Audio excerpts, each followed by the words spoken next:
Em toda a minha vida de dublador, eu vi uma coisa acontecendo muito interessante.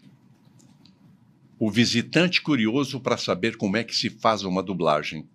E eu vi muita gente sentada no banco, todos os nossos estúdios na Herbert tinham bancos que davam até para 4, 5 pessoas. E aí eu via as pessoas tendo reações diferentes à medida que os dubladores entravam. Eu tive essa impressão com os dubladores que eu vi pela primeira vez quando eu entrei no Herbert. E eu tenho certeza que os 2 dubladores que eu tenho aqui diante de mim devem provocar a mesma sensação que eu tive quando ouvi André Filho dublando o Avaí 5-0, por causa da característica da voz, por causa da maneira como eles falam, além da voz muito agradável. Hoje, em Batcast, eu vou conversar com Eduardo Borghetti e Hélio Ribeiro. Presta atenção no que eu vou falar, está na memória, por favor. Ui. O mesmo eu digo, por que você está com esse olhar de Nossa Senhora me olhando? Você mandou eu ficar calado, eu estou esperando você mandar eu falar. É melhor ficar assim. O Milani, numa dublagem qualquer, eu estava no estúdio. Não, nesse eu não estava. Ele tinha que dizer, como era ela? Já vi que deu ruim. Sabe, Já vi que deu ruim. Quando a gente Qual dublava, era ela? quando a gente dublava junto, era aquela Mazum, aquela Lá na era lareira. era aquela Onde está? Tá lá na- Está lá na lareira. Sargento São Sujo. Sargento São São Sujo. suja, não o tem. Milani já chegou reclamando. Eu já tenho que falar logo de manhã cedo. Eu estou sofrendo nessas masmorras siberianas, droga. E o Milani tinha que falar como era ela. Aquela zona no estúdio, atenção, gente, vamos gravar. Silêncio, gente, vamos gravar. Falou, como ela era ela. Vai outra. Gravando. Como ela era ela. E aí ele começou a ficar cada vez mais irritado. Ficava. Com o da Mata aconteceu a mesma coisa. O personagem dele era Laru. A grafia do nome era R-U-E e ele tinha que falar Olá, Laru. Olá, Laru. Ora, Lalu. Olá, Laru. Ora, Lalu.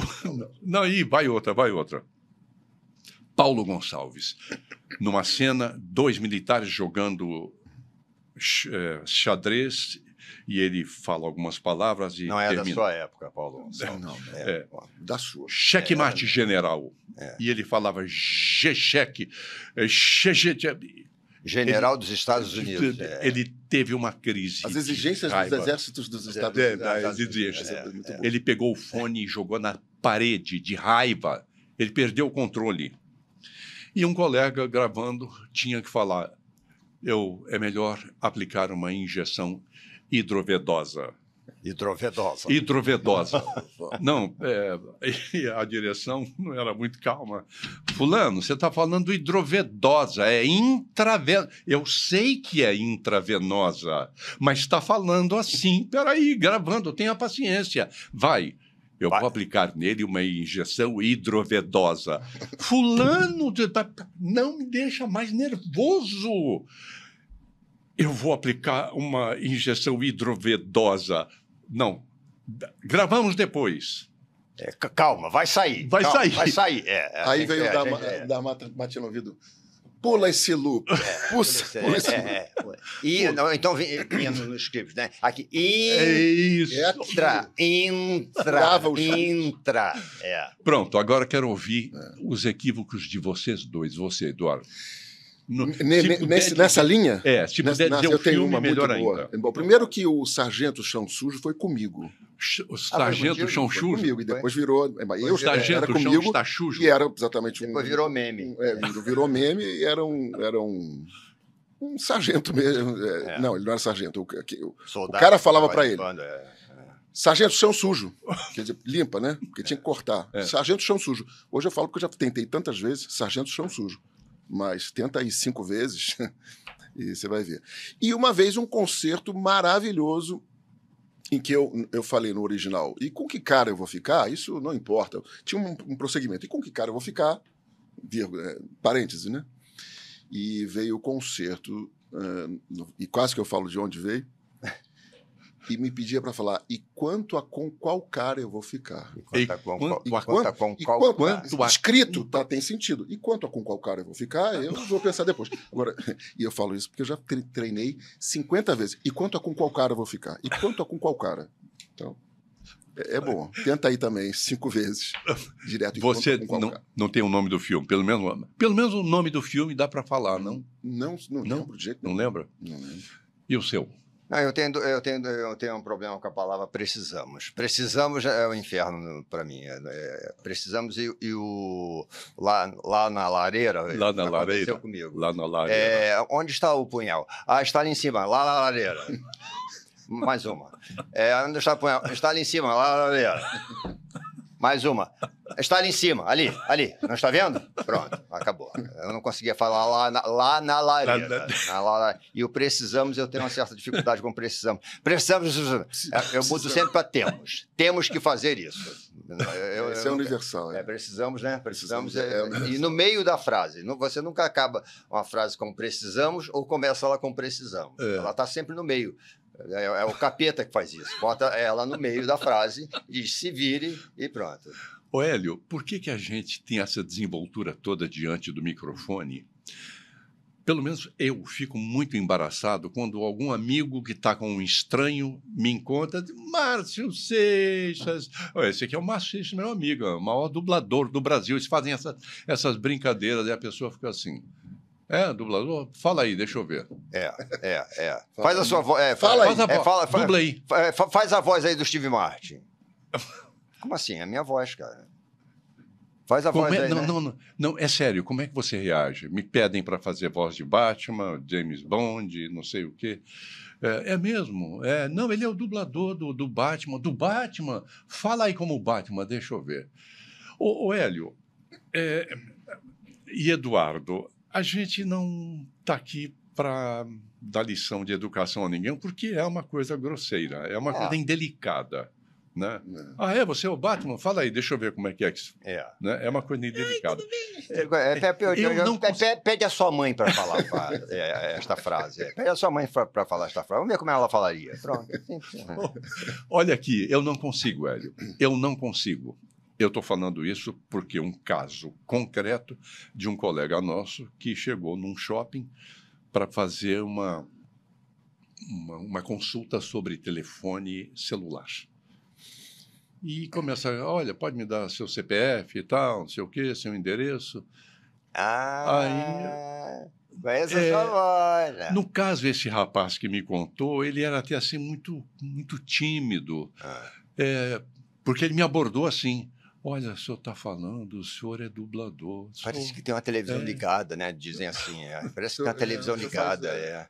Isso é dublê, né? Dublê também. Um tradutor, você faz tradução. Eu entrei numa loja uma vez para comprar um negócio, a menina falou, eu comecei a perguntar o que eu queria, ela falou assim, você é dublê, né?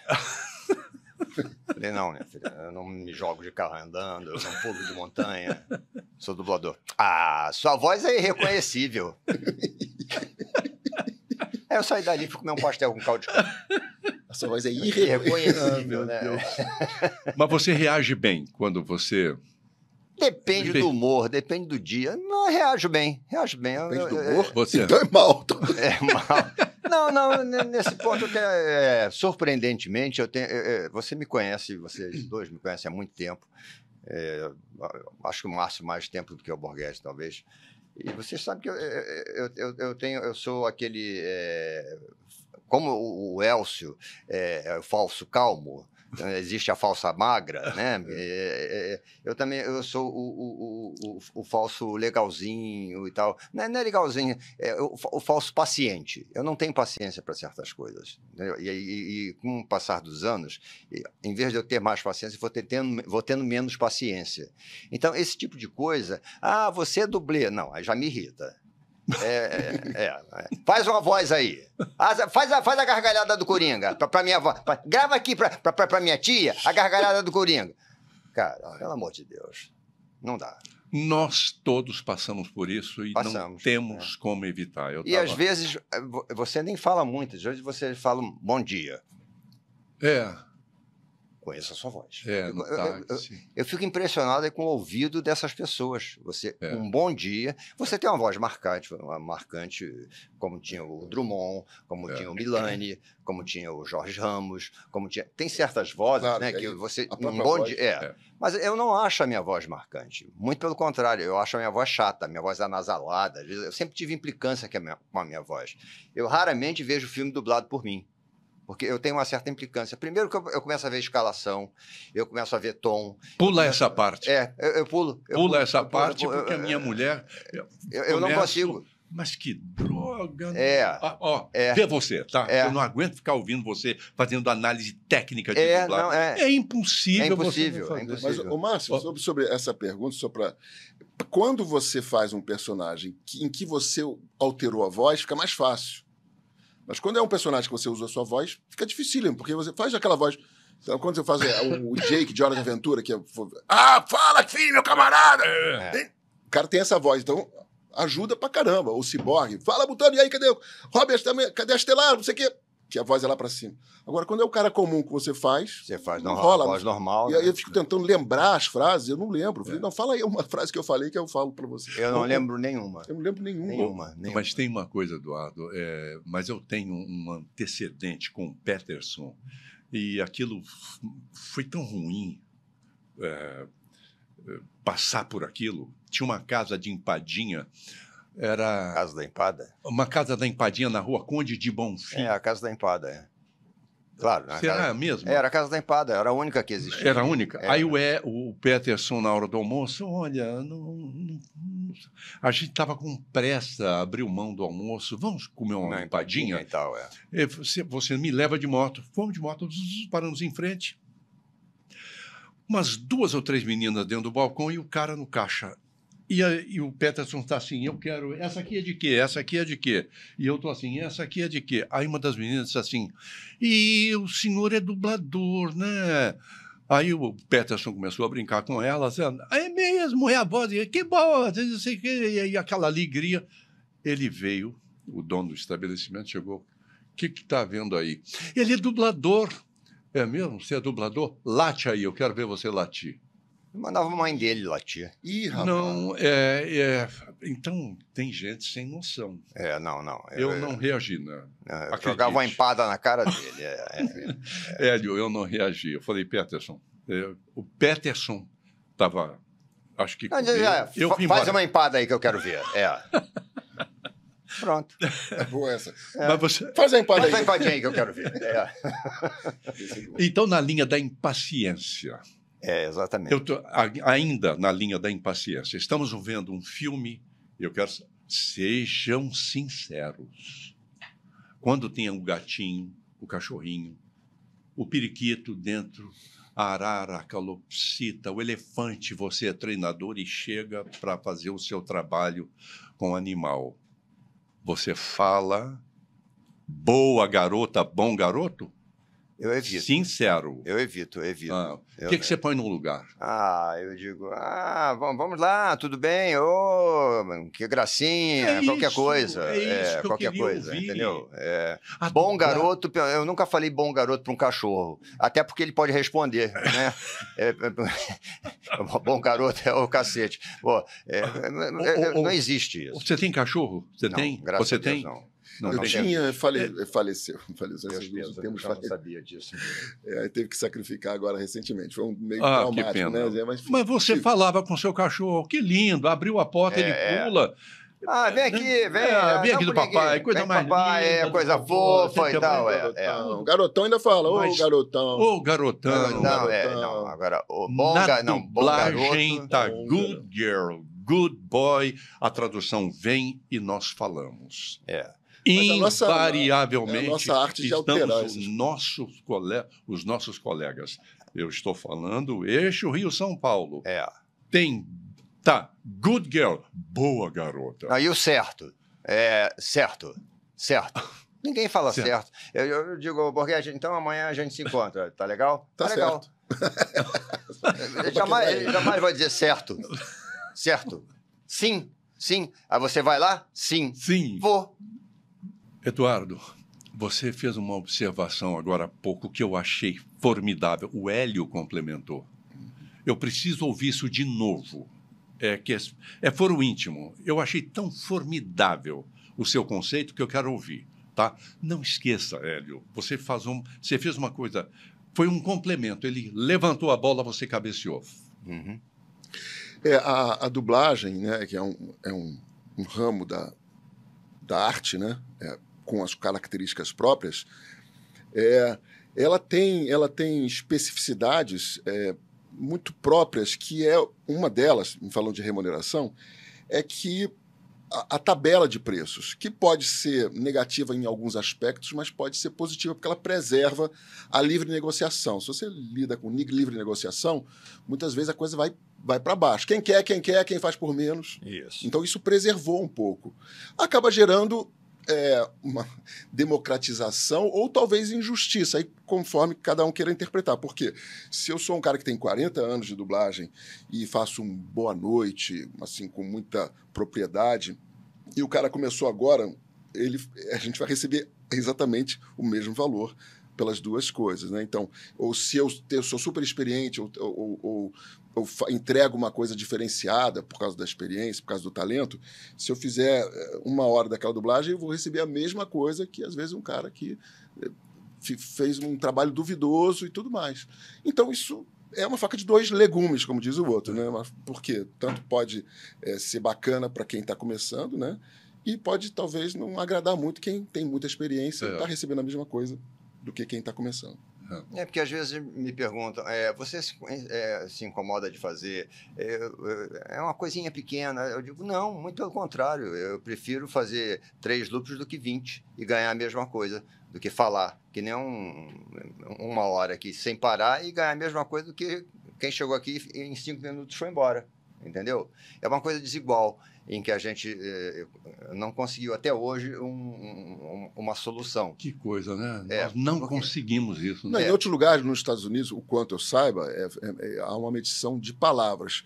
Você pode ganhar bem se você fala muito, mas se você tem um filme que você precisa ter muita expressão, mas tem poucas palavras, se você fizer isso como cálculo, aí você vai ficar insatisfeito. Se é um filme de muita ação... Não, na própria... você vai ganhar pouco porque você fala pouco. No próprio game, né? Você ganha mais porque você fala mais, não é? Se você fala menos, você tem aquela horinha. Se você tem um personagem principal, por exemplo, você vai ganhar muito mais do que porque você está falando muito mais.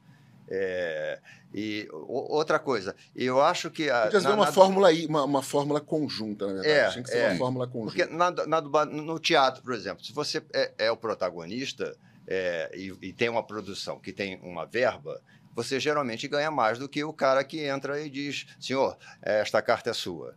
Claro, você é o protagonista da peça, entendeu? Você tem que ganhar mais. Você tem que... Você tá até temos essa diferenciação, né, na dublagem. Na televisão, nem tanto tem quando você vai fazer uma participação, você ganha o cachê diário, entendeu?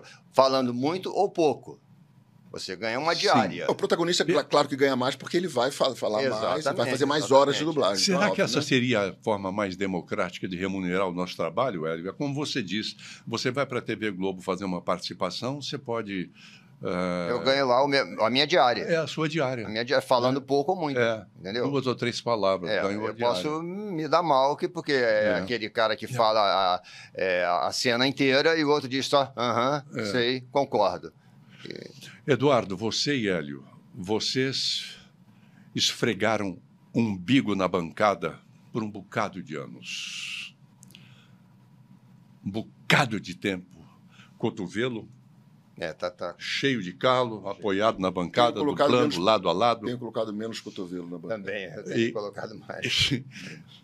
E de um momento para outro, graças à experiência de vocês, passaram para a cadeira do diretor. O que mudou? Mudou? Isso fez você compreender mais o trabalho de quem está na bancada? Você ficou mais impaciente, mais exigente? O que aconteceu? Eu respondo. Vai você. Eu passei a admirar mais certos colegas, porque eu via que a gente, quando está dublando, eu estou do lado do Borghetti, a gente está dublando, quando a gente fazia junto, a gente está junto ali, contracenando, você não percebe, às vezes, o talento que tem o colega. Que falta que isso me faz, Hélio. E quando você passa a dirigir e você vê a facilidade com que a pessoa resolve os problemas, você vê o talento que você não precisa nem falar nada. Tem certos dubladores que você é mero cantador de loop, entendeu? 35, ele já sabe como resolver. Tem outros não, que você tem que ir lá e dizer, não, corta aqui, né? Mas tem outros que você fica...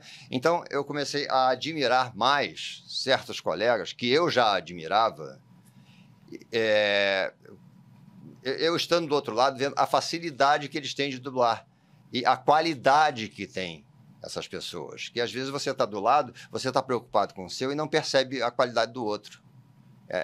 Principalmente quando a gente dublava junto, que era todo mundo, 5, 6 pessoas na bancada, era uma 5, 6 talentos. É. Na época que eu comecei, a primeira pessoa que eu vi dublar foi você. Eu entrei, foi um episódio de Starsky e Hutch. Você e Júlio Chaves. Julinho, querido.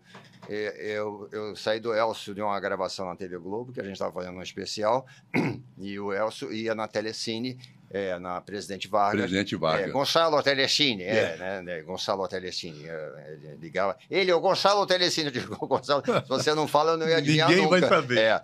E aí, a primeira vez que eu entrei no estúdio, e que eu era fã de Starsky e Hutch, eu adorava Starsky e Hutch, assim como Magnum. E quando eu cheguei lá e eu vi aquelas vozes, eu falei, caramba, são esses dois que dublam o Márcio com aquele vozeirão, o Júlio com aquele jeitinho de não, vai! E dava certo. Eu digo, não é impossível. Do jeito que ensaiou não vai dar certo nunca. E aí eu comecei a ver aquilo e como é que a gente chegou aqui? Eu estou meio esclerosado. Não, estou perguntando como é que mudou. A direção, né? Sim, mudou.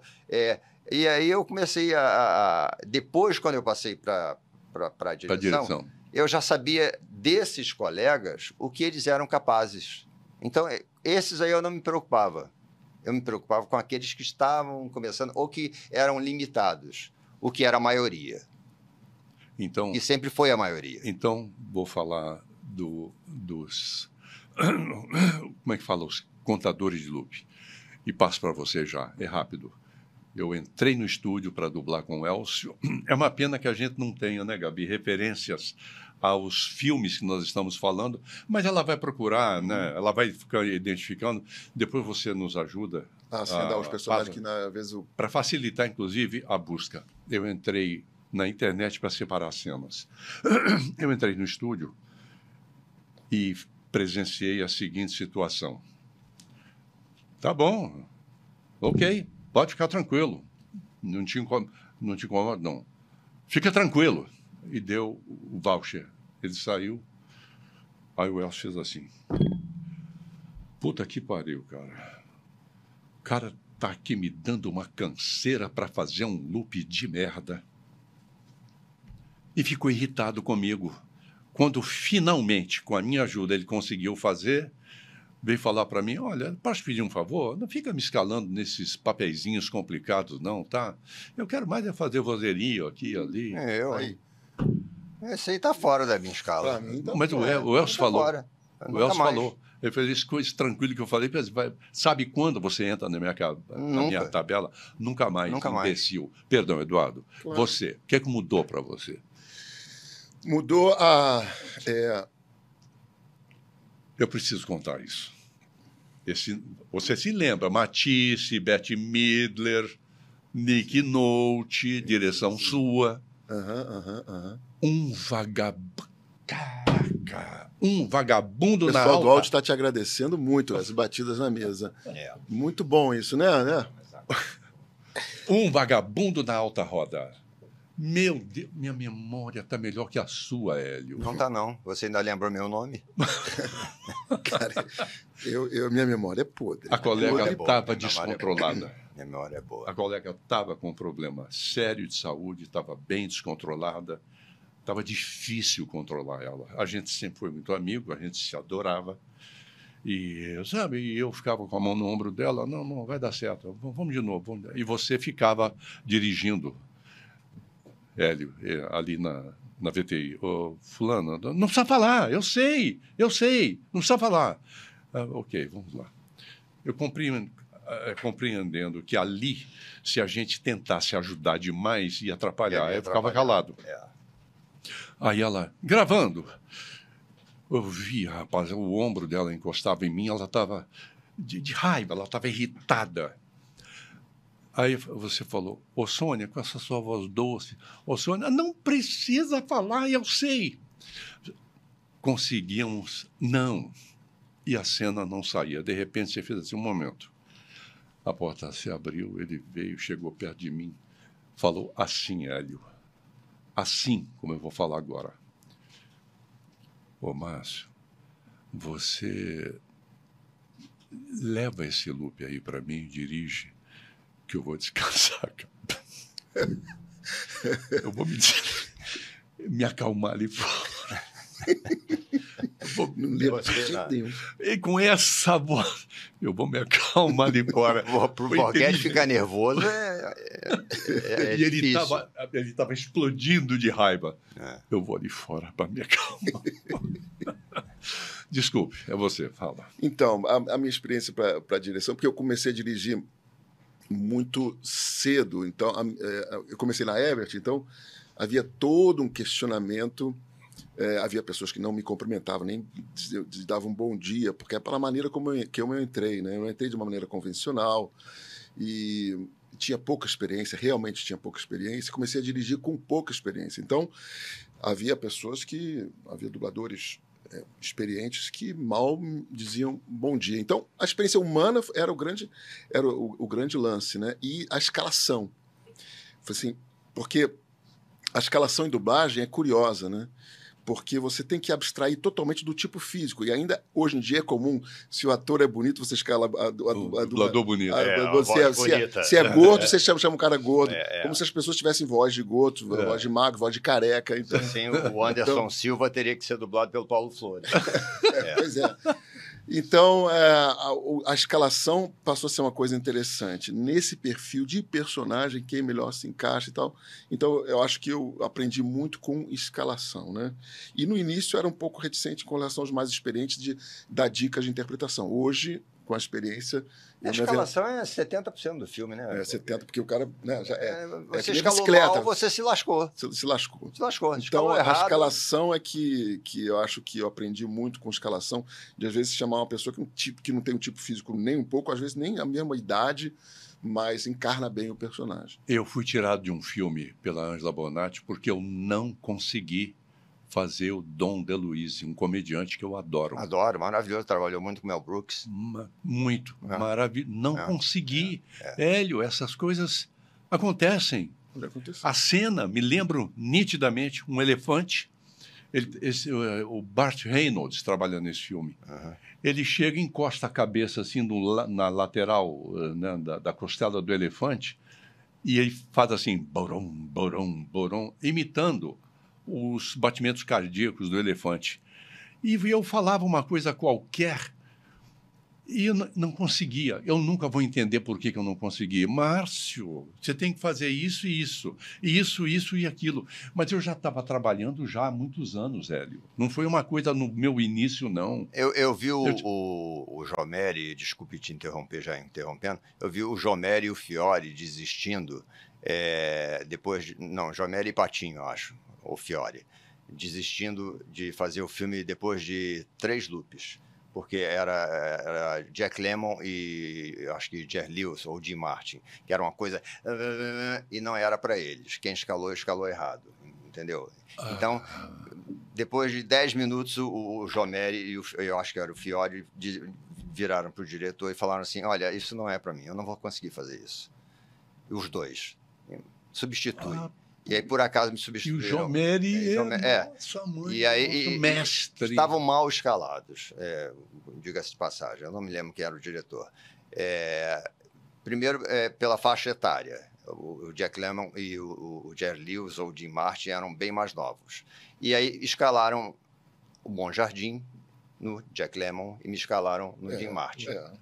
Aí a coisa rolou, entendeu? Porque eram mais jovens. O Bom Jardim tinha aquele tempo que ninguém tinha, né? O Bom Jardim, eu digo que hoje em dia ele não poderia dublar, porque você tem que obedecer a onda, e o Bom Jardim botava a piada no off.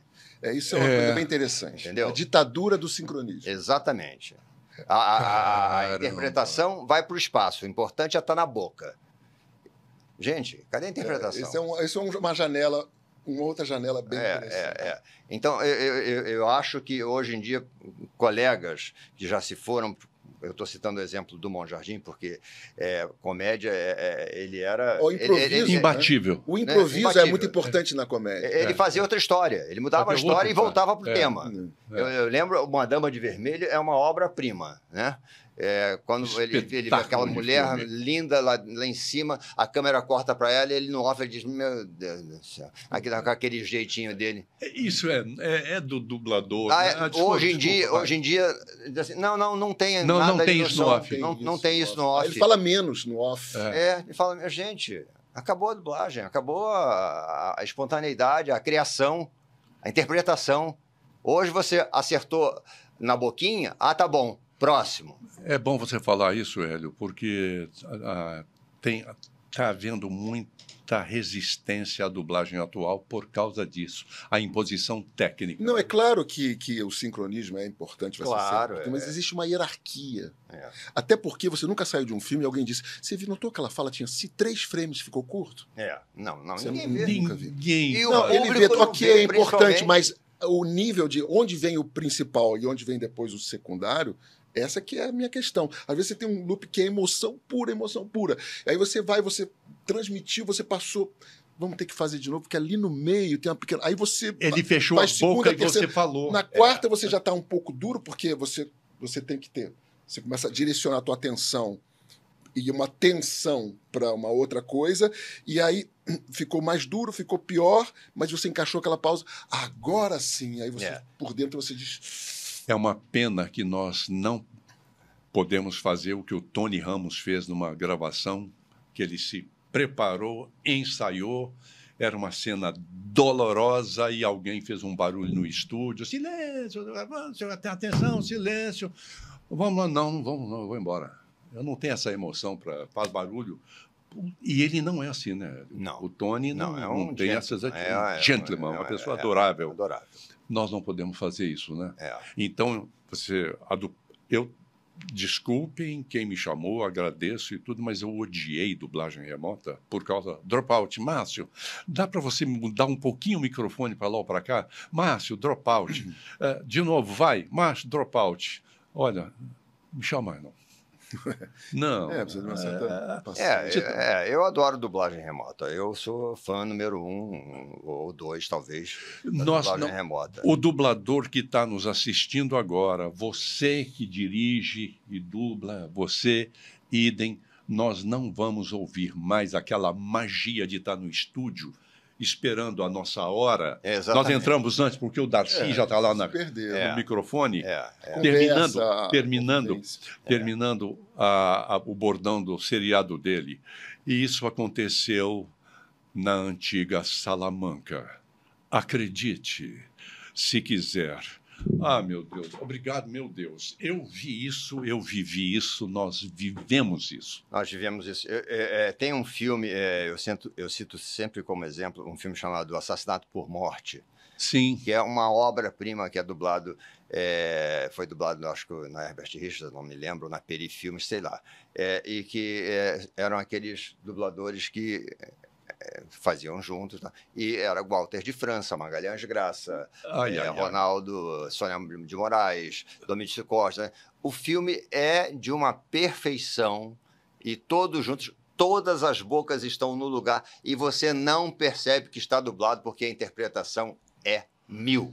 Interpretação. Essa questão, você começa a se embevecer, você começa a penetrar, você começa a se abstrair, e aí você não fica mais ali. Não. Você mergulha. Isso é prioridade. Se você encontrar isso tinha que ser prioridade dublado, novamente. Assassinato por Morte, com aquele cara que fazia o Columbo. esqueci o nome do ator. Sim, eu sei quem é. Sei.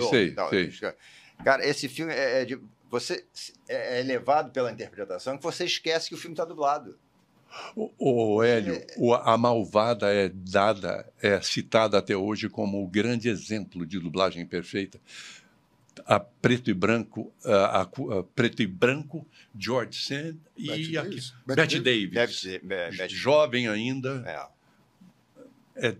A Malvada é tido como um exemplo perfeito. Neuza Tavares fazia, não? Não vou me lembrar. Não vou me lembrar. Eu só me lembro do Joaquim Mota fazendo um dos papéis. Qual é o trabalho chato que você não pôde deixar de fazer? Putz, vai, Hélio. Vou pensar. Filme japonês. Odeio filme japonês. Porque engraçado, né? É tudo exagerado. Os caras falam assim, vamos embora que nós estamos com pressa. Aí o cara diz assim, não. Gente, como é que eu vou falar vamos embora com pressa? O cara diz, não. Porra. E você tem que falar, vamos embora que nós estamos com pressa. Não, e bem ou mal no inglês, você não é que você copia, mas você entende melhor a inflexão dele. Aí você não vai copiar, obviamente. Mas, eu entendi. Ele deu essa ênfase. No japonês. Quer dizer... Não, e às vezes o contrário, né? Aí você tem que se abstrair. Esse é o nosso desafio. Abstrair, compreender o personagem e diz... Eu sempre falo, pessoal, não fala que eu falei isso na aula, né? Às vezes você tem que ouvir sem ouvir. Porque se você ouvir demais, aquilo te puxa para um lado errado. É melhor dublar a cara, né? E tem o contrário. No japonês, ele pode dizer... Eu te amo. Eu te amo. Eu te amo, na tradução. Como? Eu acho tão difícil a gente fazer um trabalho bom ali, Hélio, emocionalmente, que eu me lembro do general Eisaku Sato, no primeiro Tora, dublado na Peri Filmes.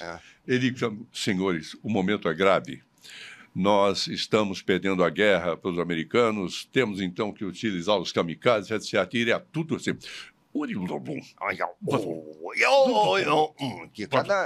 É difícil botar uma coisa pesada, uma fala dramática. Você tem que se abstrair. Quando diz assim, você ganhou tem um teste e tal, de um filme que você esquece, às vezes você faz o teste. Legal. Chega lá o japonês. 180 loops. Aí um japonês diz, meu Deus do céu, isso vai ser uma novela, isso vai ser... Enfim. E o seu, Eduardo? Bom, isso aí também, né? Mas o que eu não é que eu não gosto, porque hoje em dia eu peço para não ser escalado em conteúdos com violência exacerbada. Que induz, uma violência doida, assim, que induz quem já é meio doido, né? Porque vem aquela discussão. Será que o que você vê na televisão, nos filmes, vai fazer você repetir a mesma coisa? Não, obviamente que não. Mas com o número de pessoas perturbadas. Então, eu prefiro, hoje em dia, não fazer coisas que eu sinto que o conteúdo é nefasto. Então, eu não faço. Promiscuidade também prefiro não fazer. E essa violência tipo Jogos Mortais, eu sei que muita gente vai me matar por causa disso. E tipo assim, uma violência que você abre o jornal e você vê coisas parecidas. Então, eu fico imaginando assim, um cara já com essa tendência, vendo conteúdos negativos. Tem um estímulo ali, né, Eduardo? Em que, às vezes, desperta o que... A gente tem em nós o que há de melhor e o que há de pior. Não é? Vai saber quem vai acordar, quem vai ser despertado. Então, se um comercial de 30 segundos influencia você no seu comportamento, naquilo que você vai comprar, imagina um produto de 1 hora e meia. Um filme de 1h30. Ou 2 horas. Então, eu tenho... É uma questão, assim, de princípio religioso, que é uma outra questão. Eu compreendo. E que eu prefiro não ganhar aquele dinheiro, mas também não fico apontando. Você sabe, então, eu faço algumas coisas, eu não faço, algumas pessoas não me escalam, mas eu não dou uma de moralista e dizer, vocês fazem isso. Não, eu não devia fazer isso. Faz quem quer. É uma coisa sua. É uma coisa minha. Então, eu prefiro, eu não ganho. Ok. Eu comecei a ver e não consegui ir adiante o Marsella em Perigo. Não, é muito grito, é muita tortura, é muito tiro. Eu não tenho mais fôlego, paciência para dublar isso. Né? Um dia eu pedi demissão da Herbert Richards, dirigia.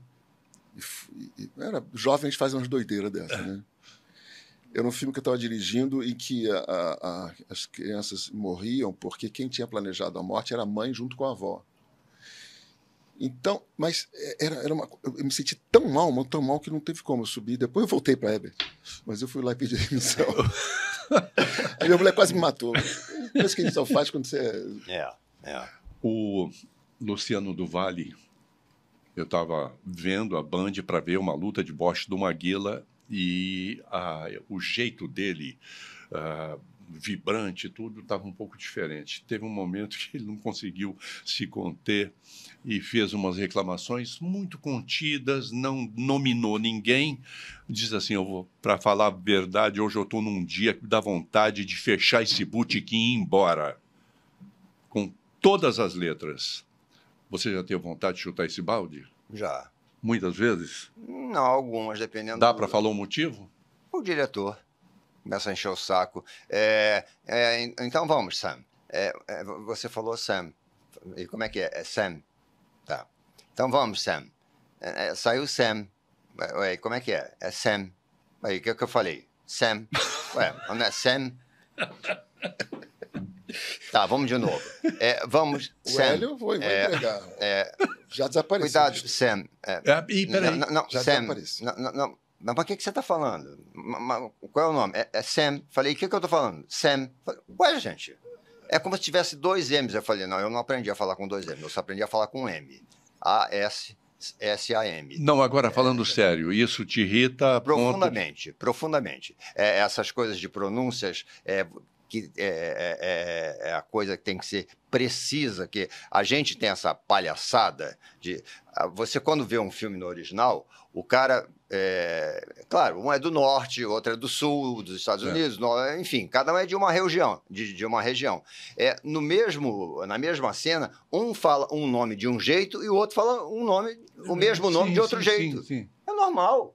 Agora, aqui a gente fica com esse preciosismo de que, não, a senhora é Roquefort. Não, saiu Roquefort. Não, mas eu quero Roquefort. Não, saiu Roquefort.